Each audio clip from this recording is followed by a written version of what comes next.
আর্জেন্টিনার আগে থেকে আমি পছন্দ কম করি, ওরা খেলায় ভালো, দুর্নীতি বেশি, এই কারণে ওকে আমি সমর্থন আগে থেকে খুব কম করি। ব্রাজিলটা এটাও খারাপ না খেলা, তবে বেশিরভাগ আমি খেলাতেই কম, ব্যবসা বাণিজ্য করি তো এই লেগে দলের ক্ষেত্রে যে মনে করে আমি ইসলামী দলটা ভালোবাসে ইরান করতাম, অন্ত গেছে পরে ব্রাজিল আর আর্জেন্টিনা এই দুইটা দল আমি ভালো একটা সাপোর্ট করি না। এটা আল্লাহ পাক জানে কয় গোলে যেতে, এটা বলতে পারবো না। তো আমাদের আর্জেন্টিনা জিততে পারে ইনশাল্লাহ, ম্যাক্সিমাম 2 গোল হবে, 2 গোল দিয়ে জিতবে এবার।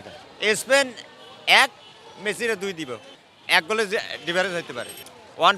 হ্যাঁ, আর্জেন্টিনা যতদিন বুঝমান হয়েছে মানে খেলাধুলা বুঝি তখন থেকে এর সাপোর্ট করি, এর খেলার মানটা ভালো, খুব নিখুঁত খেলা খেলে মেসি, এর লাগে সাপোর্ট করি।